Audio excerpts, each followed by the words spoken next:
Hi, everybody. It's Craig from Doc Sports back with your lucky seven free plays in college hoops tonight. We've got a start of ACC play tonight. Also have a Big East matchup and I think a West Coast Conference? No, Mountain West.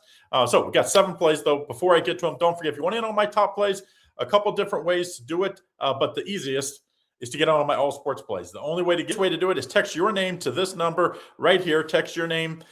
And I'll send you an all sports link, either 2 weeks, $99, a month, $175, or 2 months, $299. It's over $600 to get 2 weeks. It's like $800. You're buying all 4 sports right now. A month is over $800, $900 even. And the 2 months, like over $1,200. So you get in all this, and it's all sports action. So you get the top play I have in college hoops tonight, top play I have in the NBA, and a little prop action. So 3 plays tonight. And then, of course, you get all the remainder term, depending on which one you get. So the only way to find this, though, is if you text my name, and I will send you the direct link. You won't find the link on the website.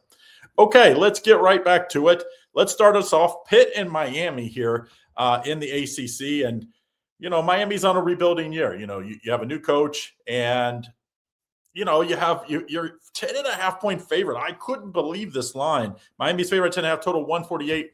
I know Pitt's had a disappointing year, 7-6, and Miami's been a little better than I think everybody thought. 11-2 on the year. They're 8-5 against the spread. Now they've had a kind of favorable schedule. Their top win, I guess, with 2 of them. They played at Ole Miss and at Georgetown. Those 2. Nice wins there, but it's not like they're world beaters. They did lose to BYU. That was their best 2 teams they played was BYU and Florida. They lost both of them, both by double digits. So I think you're getting out a little over the skis on Miami on this one as far as the line is. 10.5 points. This is a Pittsburgh team that beat Penn State. They're not great, but they beat them by 34 points last time out. And I think if they play like that, they'll keep it within single digits. So I'm going to take Pitt. Jeff Capel, I definitely coach him for his job. I thought for this year, they probably needed to make at least 22, 23 wins. Otherwise, they'd probably be replacing him, if not make the tournament. We'll see if he can do that. I do go a long way if he at least keeps it close here. Next game, Florida State at North Carolina. North Carolina's had a great year, 12-1. They're favored by 14 here, total 161. I hate that Leonard Hamilton's no longer here at Florida State. I always liked his teams, the way they played, the way they fought, and they were great for us bettors because as underdogs, this team was always money.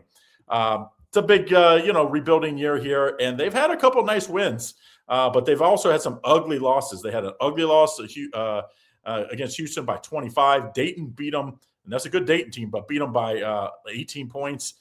So they really haven't had any, like what you would call, and they even lost to UMass in there, they hadn't had any signature wins on the year. And I think North Carolina is for real. Now, I don't love laying this many points, so I'm going to look at the total. I do think North Carolina probably wins and covers, but I'm looking at the total here. I think you play the under here. I think if Florida State wins 162.5, it can't be high scoring. They cannot run and gun with North Carolina. They're just too talented. And I think North Carolina defense can be good as well. Against Ohio State, it was 71-70. I think that's how Florida State needs to play. Keep it like in the low 70s if they want to keep this close. Let's take the under in this game. Next game, Seton Hall at Marquette. And Marquette, we knew it was going to be a little bit of a rebuilding year for Shaka Smart and Marquette, but I didn't think it would be this bad. And, it is what it is. That sometimes you're just going to have a rebuilding year, especially in the new portal and the NIL era. Seton Hall is 11-2 on the year, and they did lose against Villanova last time out. And I think that is – probably should at least, open your eyes here because they only scored 56 points against Villanova, and that was at home. Now they're facing a Marquette team that's kind of backed into the corner that's lost 4 games in a row. And then the line should make you wake up here because at 2.5, even I see some 1.5s out there. I'm taking Marquette on the money line. I think the odds makers and the money coming in is telling you Marquette's live here. I don't think Seton Hall is not as good as that 11-2 record sounds. Give me Marquette as an underdog. Don't forget to like and subscribe and turn on notifications so you don't miss out on all the great content we have here at Doc Sports. Next game, we got 4 games left. Louisville at Cal.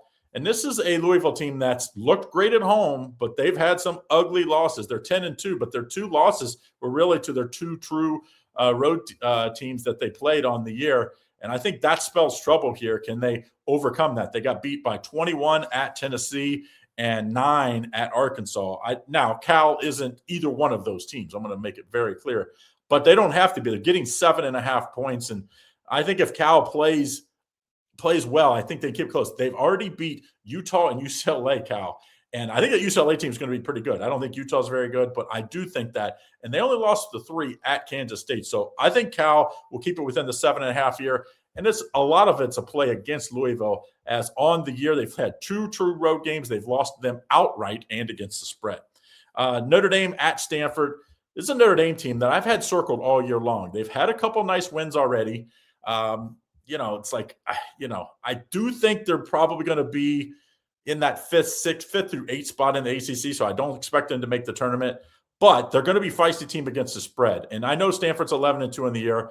I just think, who has Stanford beat? They won at Colorado. Okay, I'll give them that. They lost to UNLV at home.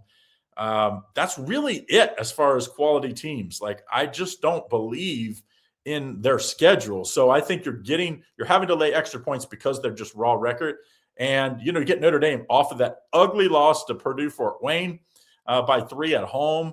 I think they'll be ready to go. They did beat TCU, Notre Dame, and that TCU team I think is pretty good this year. Give me Notre Dame plus the 5.5 in this one. As you can see, I like a lot of the underdogs today. Butler at Creighton, another underdog I like here. Creighton -5, even season 5.5, total 153. If you haven't followed me, my stepson goes to Butler, so he's a sophomore there. He doesn't play on the team, so just pump the brakes. But he is a diehard basketball fan. Him and his frat guys go to all the games, and he keeps saying this Butler team's for real. Now, their first true road test was not good. They went to UConn and got absolutely smacked. But that won't be the first team that loses at UConn by 19 points. The line was 15.5, so they were supposed to lose. But they had a neutral site win in Indianapolis against a Northwestern team that I think is pretty good this year, 61-58. And they did not play well that game. Now, they didn't cover, but they did find a way to win that game. I know Creighton's won at Xavier to start the year, but after that, they beat a Marquette team that I'm not sure about. They did lose to Creighton and to Nebraska. Or I'm sorry, they did lose to Kansas State and Nebraska. I think Butler's a live underdog. And when you see the 5 to 5.5 number, those when you should be really looking at underdogs. Those are the sweet spot in both the NBA and college basketball. I like Butler to probably win, but I'm going to take them plus the 5. Last game, New Mexico at Boise State. These are really 2 good teams here. Boise State has maybe the best win out of anybody in the Mountain West. They went to St. Mary's. I might have been on a neutral court, but they beat St. Mary's. That St. Mary's team's pretty daggone good. Then they did follow it up after a week off. They lose at Nevada. By 13, too. That was not a good game for them. But I think Boise State's for real. They won at Butler. We just talked about Butler. I think that's a good quality team. They won by a loss by 11 against NC State and 3 to USC. I think those are all pretty good teams. And New Mexico really hasn't been tested yet. They played at VCU, won by 3. They did lose at Nebraska. That was by far their best game or toughest game. They lost by 12. They lost to New Mexico State by 8 at New Mexico State. I don't know how great that New Mexico State team. So I'm going to take Boise State. I know what I said, that 5.5 is where you should be looking at underdog. But this of those that I like today, this is the one favorite I like, Boise State -5.5.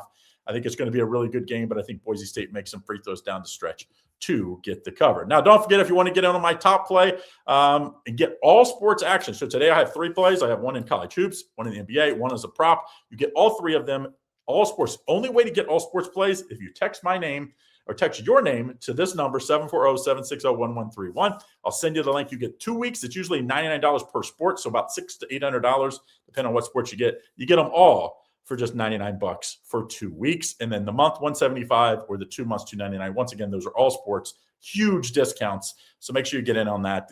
We're just going to keep this up through the new year. So make sure you text me and get in on it. Good luck. We'll see you again tomorrow.